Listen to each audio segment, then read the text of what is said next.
Hi, this is Joe again with another review. For the sake of this video, we'll be discussing the 1955 movie Blackboard Jungle, starring Glenn Ford and Sidney Poitier. Of course, this film is one of the first, and not the first film of the inspirational teacher genre, when a teacher inspires his classmates, or his students, I should say, in a tough, public school. Which is basically the plot of this film. This movie stars Glenn Ford as a World War II veteran, and he gets a job after he finishes service in the military. He gets a job in a New York City public school, and it's like one of the toughest public schools. Because this is what usually happens to teachers who go to public schools, who teach in public school. And they don't get the best schools. They usually get assigned to the worst schools and see if they can cut. And at first, the guy Glenn Ford wants to quit almost right away, because it's a tough school, and one of the kids, one of the leaders of the class he's teaching in, so he teaching an English class, was Sidney Poitier.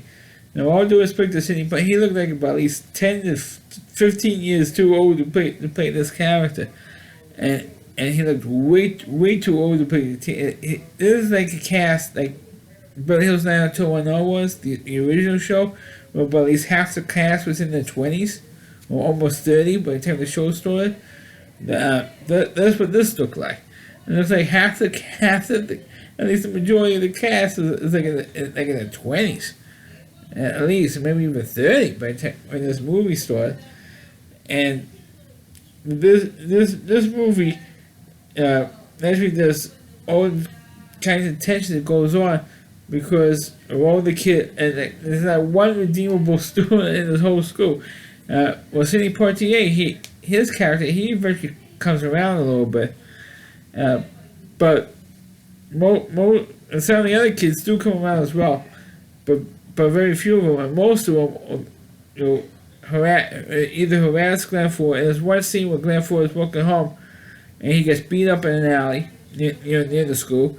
There's another scene with another teacher, a female teacher, who's also on her first teaching job, just like Glenn Ford character is, and she almost gets raped in the school library. And I can't believe that we have a scene like this in a 1955 film.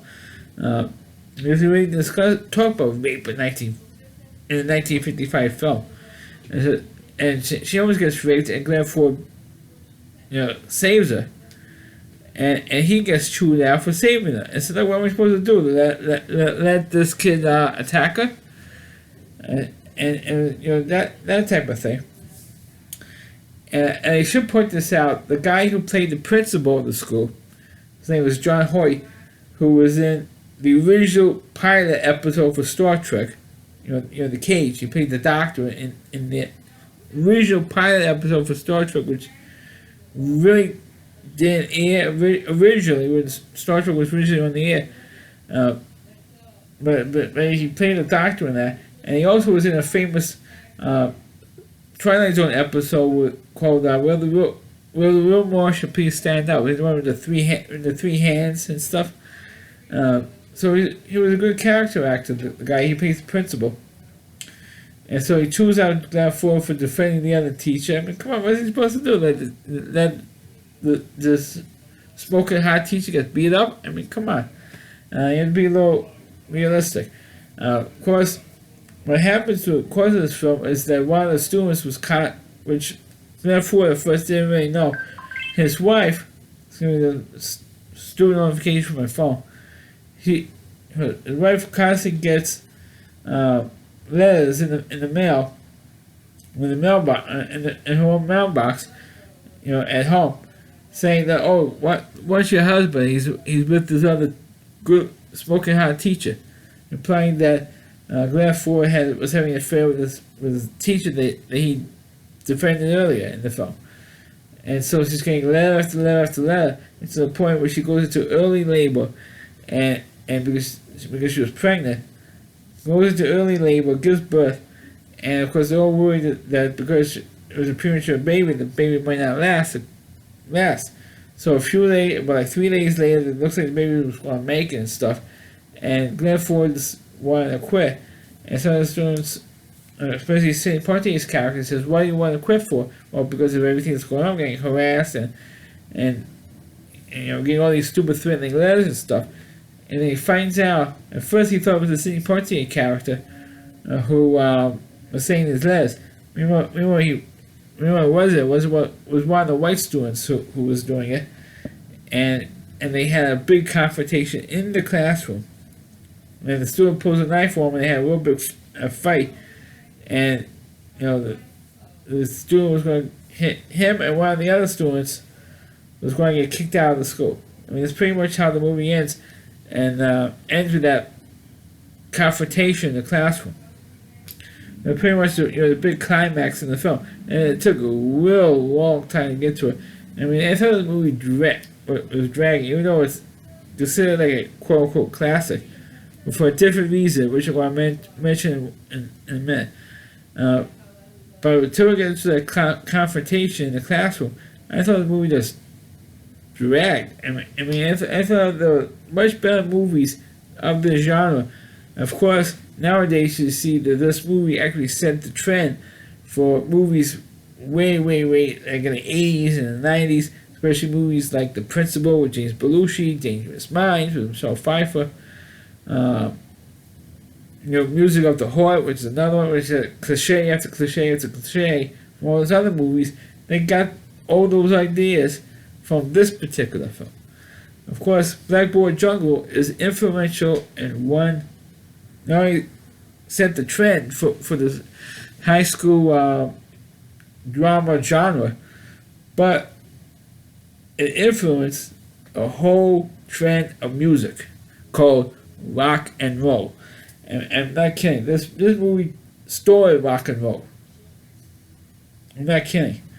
Because the very first rock and roll song was played during the opening credits and the closing credits of this film. And of course, I'm not going to let you guys look it up or leave you guys hanging. The song is the Bill Haley and the Comets, Rock Around the Clock. But of course, years later, like 20 years later, it was used as the original opening theme song for the television show Happy Days. 20 years later, but technically 19 years later, if I'm exact about it. And so this movie, no one ever heard a rock and roll song before, as a mainstream song, or mainstream music genre until this movie came out. It's a little bit of piece of trivia for you music buffs out there. So that's the only reason why this movie is influential was because it's one of the first early roles of Sidney Poitier, and started the whole genre of rock and roll and the classroom genre. So it's actually influential in a couple of ways, but the plot is not that. And I saw the movie for the first time the other night, and I just didn't think it's that. I thought it was okay, but not, great. I thought it was like too predictable, too. As we didn't know who was saying the harassing letters though, but I thought it was too much of a cliche compared to other movies I've seen in the 80s and 90s. The old cliche at this point, and then that's what started the whole trend. So let me review the movie Blackboard Jungle. Please click on the video, please rate it. Please subscribe to my channel. Please forward this video to your Facebook channel or Facebook pages. And if you check out all my videos and all on my YouTube channel at rallyc.com, that's over WDY, and that's c.com, that's the homepage to Rally Reviewer, Chris Lee Moore, and please check out all of his videos on his website. Thanks for watching, and catch you next time.